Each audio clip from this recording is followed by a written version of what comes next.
one of the questions we ask, prospective clients as part of the discovery meetings, we try to understand what their relationship with money looks like.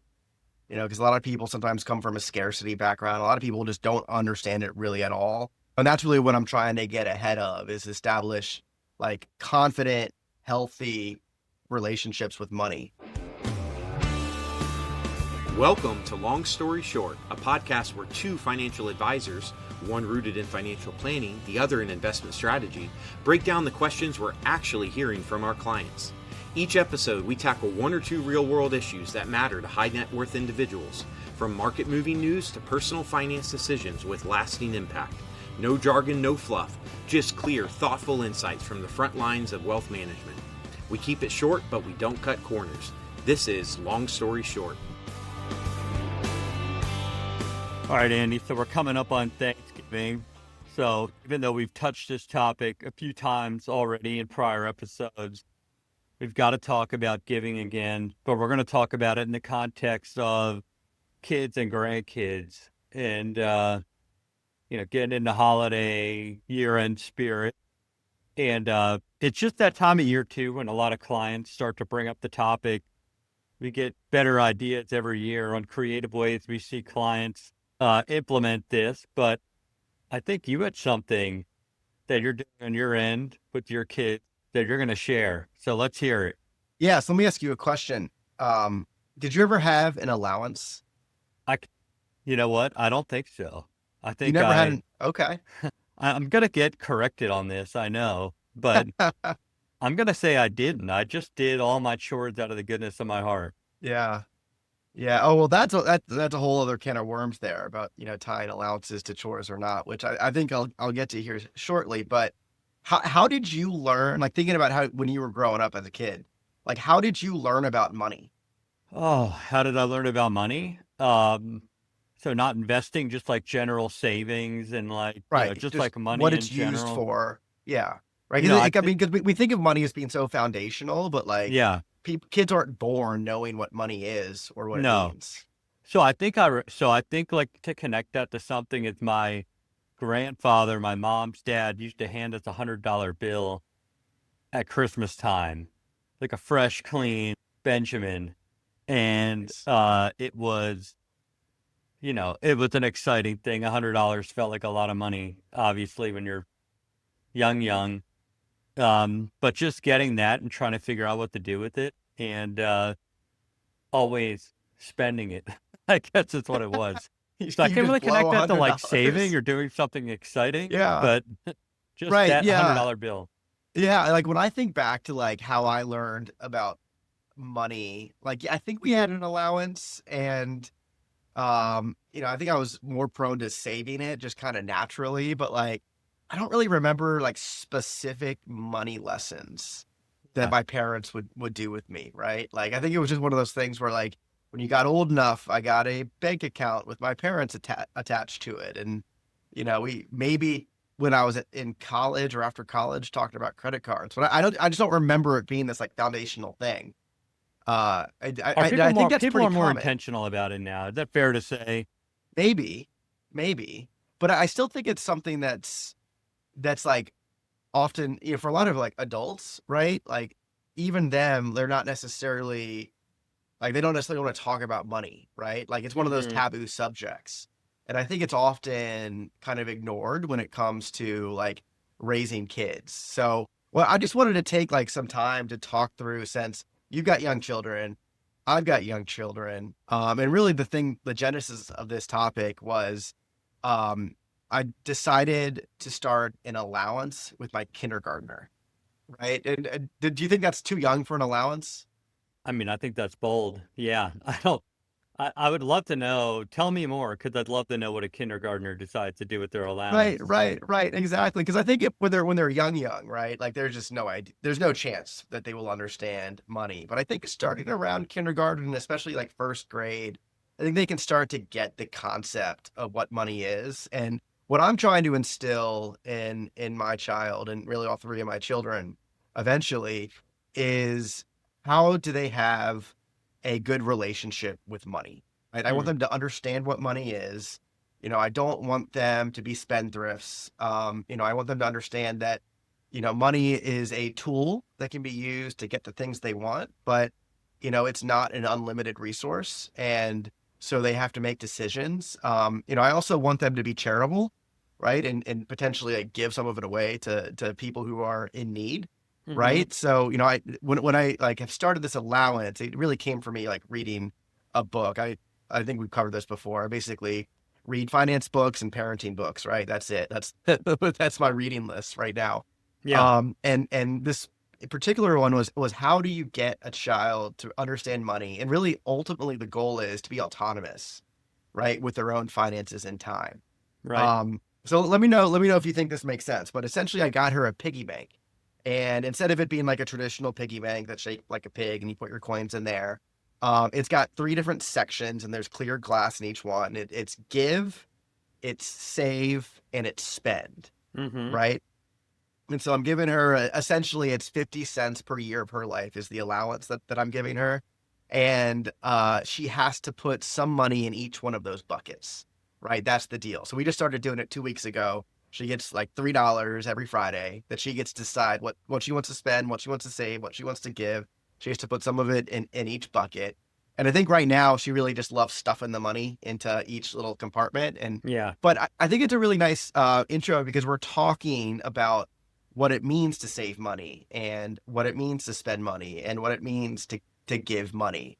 And so obviously I'm not expecting her to go, really like internalize these lessons right now, but like we're having these conversations now about these concepts in hopes that long term she'll be uh she'll be making good decisions with money. Does that strike you as reasonable is that kind of crazy? Well, I think it's just about like building habits early. It's becomes muscle memory after a while. So even if she's not grasping everything today, she'll build on it through time. What's the breakdown now of the three? Does she know what she's putting where yet, or like is it Yeah, just I random? give her $3 bills and she puts $1 bill in each section. So she's diversifying her. She Okay. is in her buckets. Although she is saying she found a penny at Target the other day and put it in the give bucket and said she was going to give it to her grandparents, who I'm pretty sure don't need vacation. So we're not quite there yet. We're not quite there yet. Yeah, yeah, they'll, it'll take a little practice. Yeah, so we see a lot of creative strategies from our clients around how to encourage kids and grandkids to develop good money habits. I've seen this again. I don't know if it's a random chance or what, time of year, but just in the last couple months, I've had this come up several times, and I've seen a lot of interesting things. And we've talked about giving strategies in a prior episode, but I've seen grandparents give shares of stock to their grandkids and help them open an investment account so they can, learn the power of compounding and watch, an investment account accumulate. I've seen them gift into Roth IRAs for, kids and grandkids. I do see this Yeah. there being like a movement towards intentionality with it. Um, something, you're talking about, kind of getting this done right out of the gate with the kindergartner. But, something I've seen with one of my clients who's got adult children that I thought was really interesting. It's kind of a play on the 401k employer matching system with vesting. And, they pretty much set up accounts for their adult children.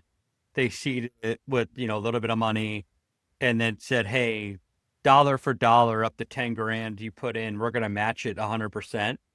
And Yeah. then as long as you keep it in there for 3 years, you can keep the match." So stuff like that's fascinating to me. I think that's a great idea. And, because what I've seen too, though, which is nice, but maybe not as educational, is where like the parent or the grandparent will open like a UTMA account or some sort of custodial account for their kid or grandkid, and then, put the money in there, have it invested, and that's great. But the kid isn't involved really in the decision making, which is what I'm trying to bring the kid into. So I love that example where it's like a 401k match, right? Where it's like the kid gets to decide, or in this case, the adult child, whatever it is, but gets to decide what goes in, and then the parent or grandparents adding money to it based on what they choose. So it maximizes the benefit. I like that because it brings the child in. Because, for me, thinking about this allowance thing is, as my children get older, like the allowance is going to change as well.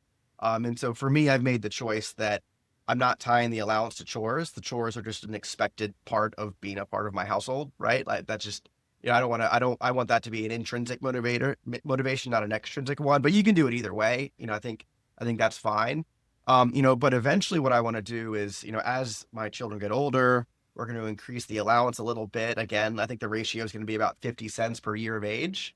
You've thought about But this way too much. eventually they're going to be able to save some real money and be able to use it to buy things that they Yeah. want. And then if you think about it, as they move into their teenage years, right? Now I'm going to encourage them to go get a job, right? Go get a job, understand that even though you're in school, like you can still work and make more money and use that money to buy other things. And at that point, I'm thinking about introducing the idea of investing. Because I think, we talk about all these kids go to college, they have no idea how to, you know, manage their finances. And it's because they're really never taught. And perhaps the school should be teaching those things. But I think it's possible for parents or grandparents to help introduce that concept at a really young age. So kids just become really fluent in finances and budgeting and understanding that if they use a bunch of money to pay for something now, that means they'll have less or none to do it later, right? So to me, I think you can really like set kids up for success so that by the time they're going to college, maybe they already have some savings, maybe they've already been investing, but they're just going to be much smarter with money, right? So I just think that there's a way to do this that you start really young and you just teach money like you're teaching math or reading or anything else at home. I think that can go a long ways to just increasing the financial literacy of our kids. So I think the undertone of what we're both saying, both my client examples and what you're implementing now in your house is engagement. So, Right. you know, thinking of this through the lens of teaching lifelong habits versus, hey, I'm just going to give my kid or grandkid a check and Right. see what happens, right? As much as I love that $100 bill at Christmas time, that's like more of the traditional way of giving, gifts, but kind of attaching it to some sort of structured activity where, there's lessons learned and habits built is really, I love that. And it's really exciting seeing, we learn from our client. This is a great example of it. And, again, I think with technology and with, just more open conversations around money and saving and spending, you're starting to see more of a movement in that direction, I think. But it's great. I feel all about charitable giving too, helping the family get involved in kind of making charitable gifts and where do you want to donate and kind of having a family giving committee. There's a lot of interesting ways to do this, but I love all of it. So Yeah. that's Yeah. great. One of the questions we ask, like, prospective clients as part of the discovery meetings, we try to understand what their relationship with money looks like. Because a lot of people sometimes come from a scarcity background. A lot of people just don't understand it really at all.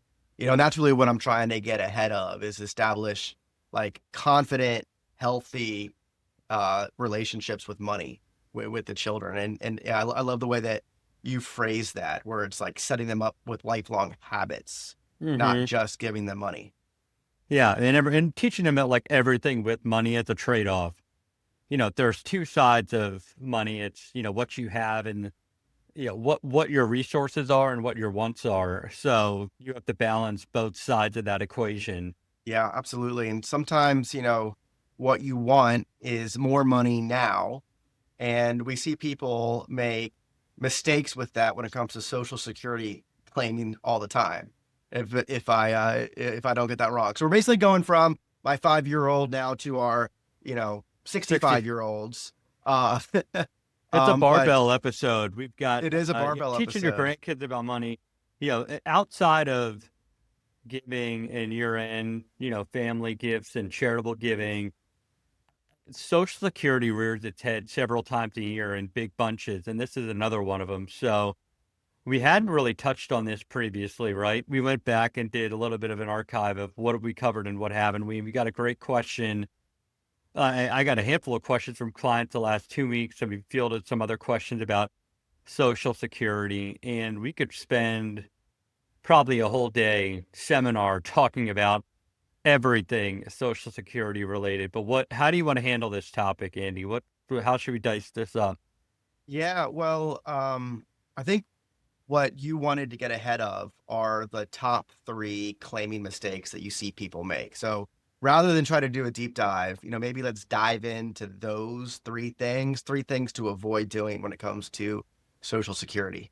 300 or three? Give me your top three. The top three. Number one, this is going to be simplified, but taking it too early. Your full retirement age is somewhere between 66 and 67. If you take prior, which you can take as early as 62. You take a substantially reduced amount to take that early. And I think a lot of people get the itch. By the time they hit 62, they're tired of waiting for their proverbial check from the government. They're tired of seeing the statements with no money hitting their bank account. And they just go ahead and they submit and they start taking it, saying, what's a few years early going to do for me? And I think there's a difference between intentionally taking it at 62 with all the information and taking it at 62, thinking it's really not much different than taking at your full retirement age. But I think you want to make an informed decision. So if you take it 62 and your full retirement age is 67, you're taking a 30% discount on your benefit, and that follows you for life. So that's a heavy, steep discount that you've got to be really sure you're getting ahead of. And I'd say there's only two instances where people should take a 62, and I'm open for debate otherwise. If some people have permanent investment returns that they know they're going to earn that's going to beat whatever they collect in Social Security, and I can't really have that debate because none of that's guaranteed. But two reasons people should take it 62 would be if they're in really dire health and they know they're not going to live much longer and they need to start collecting something. That's one.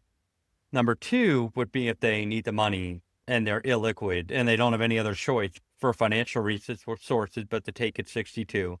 Understand, put those aside. Everyone should at least try to make until their full retirement age. And some very overweighted percentage of the population does not make it to the full retirement age. They end up collecting at 62. And what we know is people are living longer than they expected. So that discount follows you for life. And that's really punitive. This is why I'm giving an allowance to my kindergartner, okay, to try to avoid that financial decision. Yes. That is like really a big thing I run into. And I still, and not to get too in the weeds, but with spousal benefits, some people think that let's say you've got a husband and a wife, one has a much larger benefit than the other. Some people will say, oh, well, I'm going to let the lower earning spouse collect at 62. Their benefit's only $500 a month. My benefit's $3,000 a month. I'll wait till full retirement age. They'll take early, and then when I start collecting, they'll get half of mine. False. That's not the way that it works. That discount that the lower earning spouse takes on by collecting at 62 follows them when they collect their spousal benefits. So it's not half of what the higher earning spouse gets. It's half minus, that 30% discount. Wow. So That's pretty punitive. That's punitive. And you've got to really be on top of that if that's what you're going to do. Now, if someone collects at 62 and that allows financially the other person to wait till 70 for a higher survivor benefit, then that's, maybe a different conversation to have. But I think a lot of times people just, it's not a decision that's made with a full arsenal of information. So in general, I know we don't like generic advice. We want to make things personal, but I'd say unless you really, really need the money or there's some serious health issues that are going to prevent you living much longer, then you want to wait till your full retirement age. So claiming too early is problem number one. Yeah, I think it's okay to have some conviction on things. I mean, because some things, you say we want to be personalized and avoid generic advice, but some things are just so tilted to one side that it's, Yeah. almost always the case that the answer is what it is, which in this case, if you can afford to wait to full retirement age, do it. Absolutely makes all the sense in the world. Um, you know, Claiming early can have those downstream impacts. I saw someone, recently they had I guess due to a disability, the spouse was able to claim full retirement benefits early. Yeah. And the question is, does the spouse also do it? But the answer was the same, right? Where the spouse claims now before they get to that full retirement age, then they're basically handcuffing themselves long term, right? So, it's one of those things where even if you think you have the right answer, the right answer, you know, definitely look for an informed opinion on this before you go claim it. Because once you claim it, Adam, am I right? You can't go back. Yes. Uh, for the most part, yes, you can. Only in some unique circumstances can you pay benefits back and kind of go back on the shot clock to wait. But in general, you should view it as a decision that you're going to have to live with after you make it. Second thing is making this decision in isolation of everything else. A lot of people think about their overall plan and accumulating, saving for the future, and generating some sort of a distribution plan in retirement as one bucket of decision making. And then they almost isolate out the Social Security decision to something completely separate. But everything should be tied together and viewed as one cumulative collective decision. So the decision on whether you should claim at full retirement age or wait till 70 should not be just about the size of the benefit, but how much do you need to draw from your portfolio during the waiting period? Uh, how might your spending change over time? What's the tax treatment of the various types of investment accounts that you have? What's your risk profile? So all of that should be looked at in conjunction with the Social Security claiming decision. Um, I to see that as another really big issue. Some people have these really well built, well thought out retirement plans, and then in conjunction with that, they're going to start claiming Social Security at 62, saying, "Oh, well, I'll just take that and whatever, I've got it, I'm good. I don't need to worry about that. I've got everything else in place." It might be the case, but you're still leaving dollars on the table by not making the most optimal decision. It might make sense to not claim at 62 or full retirement age and draw a little more heavily from your portfolio, because between 62 and full retirement age, you get an 8% per year increase in your benefit plus the inflation adjustment. Your investment portfolio needs to generate pretty consistent, Pretty high returns. high returns in that way. And, looking at the last few years, most people would say, yeah, I did delay and I kicked butt because look what the market's done. But again, we're looking at that backwards, not forward. So that's another big thing. You should look at that decision and whether who delays, who takes, and when should be driven by the big picture um, and like how those dots connect in your spending. Right. And I mean, it's okay to draw from a portfolio, right? Like That's why it's there. the Yeah. mindset shifts in retirement where you go from growing it to start using it. And there's absolutely nothing wrong with that. If that means you have to, if that gives you the confidence to wait till more optimal time on Social Security, do it. Yeah. Well, I think the argument I get is like, it's not going to be there. The government, there's a lot I of, was gonna ask you that question as maybe the last question here, right? We get that all the time. So what do you tell people when they come to you? Well, I can't bank on Social Security being there for me.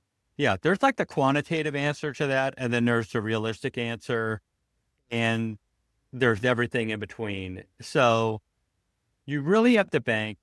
And I think your age is a big part of that equation.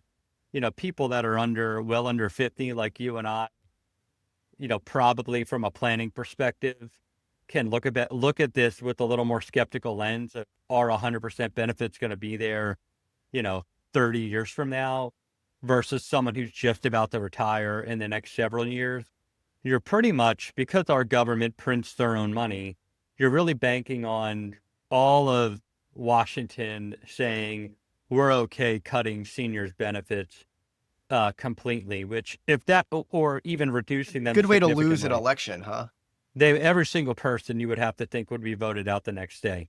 So that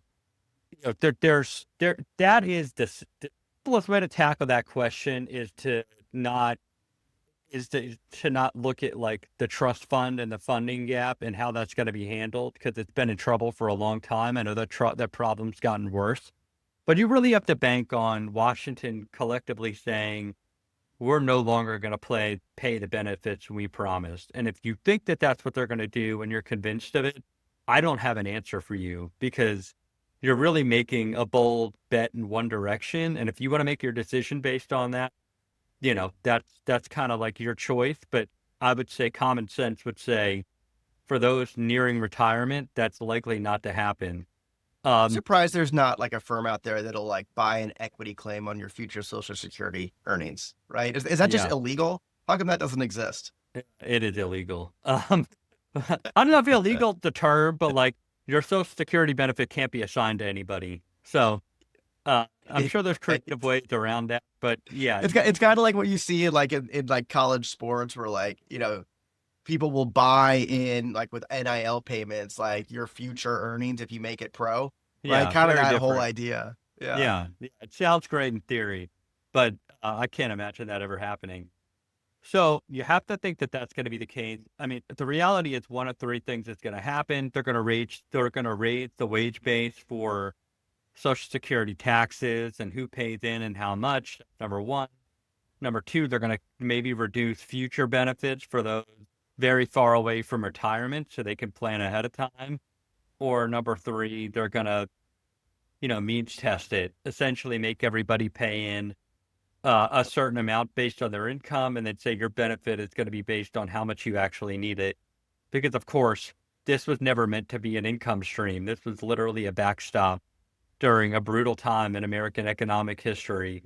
It wasn't meant to be a pension for everybody. This was meant to be literally for those that need it the absolute most. So something will probably eventually happen. And I mean, look at, you see the ranking on why the country's in in financial trouble. Social Security is there near the top. So it's really not the argument that something's not going to happen. It's just who do you think it's going to impact, when, and by how much? Uh, so that was a little bit of an aside, but philosophically, I would say those people currently claiming or very near to the runway of claiming are, you have to think from a common sense standpoint, not going to be touched. Yeah. I think this was a good aside though, because I feel like 90% of the time we talk about Social Security with clients, that question comes up. Yeah, yeah, and I think the final thing, I mean, there's a lot of assumptions that go into the Social Security claiming decision. There's a lot of over quantification that goes into it. There's a lot of online calculators. You can run this math till you're blue in the face, right? You need to assume uh, how long you're going to live, which no one knows. That's the one thing you need to know to nail this decision, and you're never going to know it. So the big thing. You need to, how long you're going to live, how your spending might change over time, what your other resources are going to yield in terms of return over the long run. And so you can run and what the inflation rate's going to be. You're going to go down an endless number of rabbit holes trying to figure this out and nail the decision, and you're never going to nail it. So the final thing that I'll say is when you look at Social Security for what it is, you have to assign some sort of like philosophical approach to the benefit itself. And I'll explain what that means. But instead of thinking of it as something you're trying to game and win, quote unquote, there's a lot of people try to, they want to, they paid into this and they want to beat the formula essentially. They want to get a certain amount out versus what they put in. They want to, get their benefit, reinvest it, and get some sort of a return profiled over time. But I think you really need to view it as longevity insurance. Do you want to view it as an income stream or an investment vehicle, or do you want to view this as an insurance or a hedge against how long you're going to live? And I think if you look at it as a form of longevity insurance and not as just a short-term income stopgap, you approach it a little bit differently. Um, a lot of people are totally convinced they're not going to live to 85 or 80 based on what happened to their parents or grandparents. We know that the world of health and medicine is evolving and will continue to evolve rapidly. And so the idea of people living to 100 is going to be more and more common. More diseases are getting checked off the list in terms of curements or treatments that at least extend longevity. So if you view it as a way to get a guaranteed stream of income that's inflation adjusted for your lifetime, you start to think of it more as something that will pay you well into the future, even if you live to 100 or 100 or 105. So the value of it as a benefit grows significantly the longer you live. And I think maximizing that, during an early window where you have to make that decision is crucial. That's a fascinating way to think about it. It's not like a game that you're trying to win by how do I get the maximum value out of this thing, right? And that's when you can drive yourself crazy, assuming, well, I'm not going to live that long, right? But if you reframe it to longevity insurance, I think that's just a great term, right? Because we talk so much about your portfolio being there when you need it, way later in life. Waiting on Social Security can really maximize those benefits when you need it most. So I think that's a fascinating way to reframe it that I don't think I've heard many people talk about it that way. Well, if you think about it this way, if you take kind of two extremes, if you take it 62 and live to 100, so that if you delay to 70 and live to 100, the difference in those two lifetime benefits are astronomical, right? You're looking about hundreds of thousands of dollars in difference of benefits realized over that window.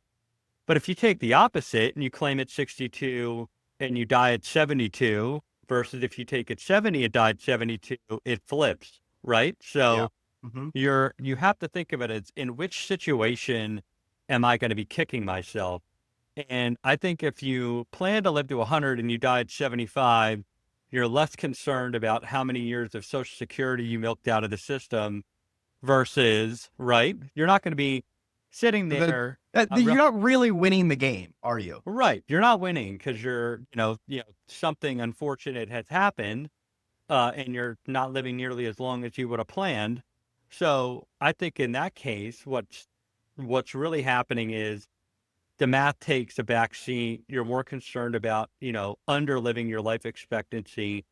But if you live to, um, your 90s or close to 100 and you took it 62, now you're talking about a much smaller benefit, way more strain on your portfolio, a smaller legacy to your family or surviving, resources to a spouse you're leaving behind. And that, we talked a little bit about couples planning for, thinking about this decision, not just one spouse and another, but thinking about it's a collective spousal decision you make together. That survivor benefit is crucial. So even if one spouse delays to 70 and they live to 80, but their surviving spouse lives to 100, the way spousal benefits work, if one spouse passes away, the surviving spouse gets the higher of the two benefits.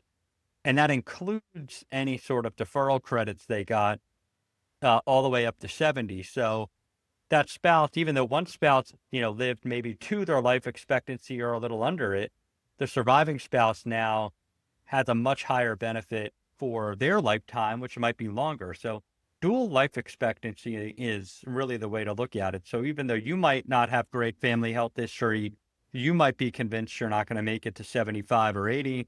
Your spouse might, and that's a really big part of the decision. Right. I mean, it helps hedge against the risk of dying early and not maximizing benefits too, right? If you have that Yeah. spouse there Yep. who can take advantage of it. Well, hey, we could talk about Social Security probably all afternoon long. We'll cut it off there. By the way, have I convinced you to start a kindergarten allowance for your kids? we've got some issues in our house after hearing about your fancy budgeting allowance system. Both of my daughters have just like plain vanilla piggy banks. So the piggy banks look really cute. They're painted. They've got their names on them, but yeah, they're that. So there's They can apparently still a have more that. elaborate way to do this. That can be the save bucket right there. Yeah, that's the save, but that's kind of where I'm leaning here. You just need to add two more: a spend and a donate. That's it, and you're good. Great. You just added to our budget 4 more piggy banks. So that's great. Well, yeah, great questions, great topics. We're rolling into year end. Can't believe 2025 is almost coming to a close. Maybe this time next week when we do this again, the government will have reopened and people can get on airplanes before Thanksgiving. That will be really interesting if that doesn't happen. But keep the questions coming in. Long story short at bernie.com.